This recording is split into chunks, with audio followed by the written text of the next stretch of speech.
Olá! Hoje a gente vai mergulhar de cabeça em um dos maiores ícones da ciência. E olha, não se engane, não é só uma tabela cheia de quadradinhos e letras. Pense nela como um mapa fundamental de toda a matéria que existe. Bora decifrar esse código juntos? Dá uma olhada em volta.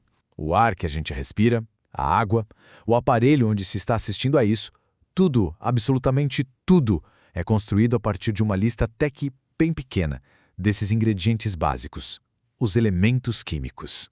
É aqui que a coisa fica interessante. Como os cientistas pegaram todos esses ingredientes do universo e organizaram de um jeito tão perfeito, tão elegante, que até prevê coisas? Essa é a pergunta que a gente vai responder agora. Para a gente entender a tabela como ela é hoje, precisamos fazer uma pequena viagem no tempo. Imagina uma época em que os elementos eram um quebra-cabeça gigante e com um monte de peças faltando. Olha, não foi do dia para a noite, não. A jornada começou para valer lá em 1869 com Dmitri Mendeleev e depois teve uma virada de chave fundamental em 1913 com Henry Moseley e, acredite, ela continua evoluindo até hoje. E esse aí é o cara, Dmitri Mendeleev. Em 1869, esse químico russo teve uma sacada simplesmente genial. Ele organizou os 63 elementos que conheciam na época, mas o mais incrível foi a audácia dele de deixar espaços em branco, prevendo a existência de elementos que ninguém tinha encontrado ainda. E não é que ele acertou?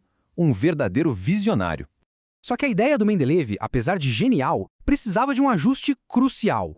Ele organizou os elementos pelo peso deles, a massa atômica. Fazia sentido, mas dava umas inconsistências. Aí que entra Henry Moseley, em 1913. Ele descobriu a verdadeira regra do jogo. O que importa é o número atômico, que é basicamente a contagem de prótons no núcleo, tipo um CPF de cada elemento. Essa mudança arrumou a casa e nos deu a base da tabela que usamos até hoje. Beleza, com essa história na cabeça, vamos explorar o mapa como ele se apresenta hoje. Como é que a gente lê essa ferramenta incrível? A regra de ouro é simples. Tudo está em ordem crescente de número atômico. A gente começa com o hidrogênio, número 1, e vai seguindo, um próton de cada vez, sem pular ninguém. As linhas na horizontal, as deitadas, a gente chama de períodos. E hoje, a tabela tem 7 períodos. Já as colunas verticais, as que estão em pé, são os grupos, ou como a gente gosta de chamar, as famílias. São 18 no total. E é aqui, nas famílias, que a mágica da química acontece. Um jeito legal de enxergar a tabela é como uma cidade com vários bairros. E cada bairro tem seus moradores, os elementos, com características bem distintas.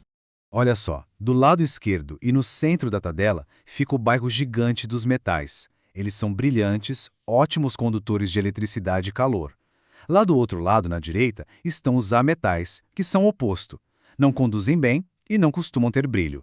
E na extrema direita, no grupo 18, mora a nobreza da tabela, os gases nobres, famosos por serem super estáveis, quase não reagem com ninguém. Agora, vamos dar um zoom em umas áreas bem específicas e fascinantes desse nosso mapa químico. Aquele blocão bem no meio da tabela, ali é o território dos metais de transição. A gente conhece vários deles do nosso dia a dia, como o ferro, o cobre, o ouro. Todos eles moram aí. São essenciais para a nossa indústria e tecnologia. E aquelas duas fileiras que ficam meio isoladas lá embaixo, parecendo uma nota de rodapé? São os lantanídeos e os actinídeos. Na verdade, o lugar deles é lá no meio da tabela, mas eles são colocados ali para ela não ficar larga demais. É mais uma questão de organização visual. Muitos deles são radioativos e têm umas propriedades bem especiais. Bom, até agora a gente viu o que e o onde, mas agora chegou a hora de descobrir o porquê. Qual é o grande segredo que faz tudo isso funcionar tão bem? Pensa comigo. Por que o lítio, o sódio e o potássio, todos do grupo 1, reagem de forma tão parecida com a água? Ou por que o flúor, o cloro e o bromo, lá do grupo 17, são todos tão reativos e adoram formar sais? Não, isso não é coincidência. Tem um motivo muito claro. A resposta está nos elétrons de valência. Nome complicado? Que nada. Simplificando, são os elétrons que ficam na camada mais externa do átomo. E aqui está o pulo do gato. Elementos que estão na mesma família, na mesma coluna, têm o mesmo número desses elétrons. Esse é o verdadeiro código secreto da tabela periódica. E por que isso importa tanto? Porque são justamente esses elétrons que definem a personalidade química do elemento, ou seja, como ele vai interagir com outros. Se o número de elétrons de valência é o mesmo, o comportamento químico vai ser super parecido. É por isso que as famílias existem. Faz todo sentido agora, né?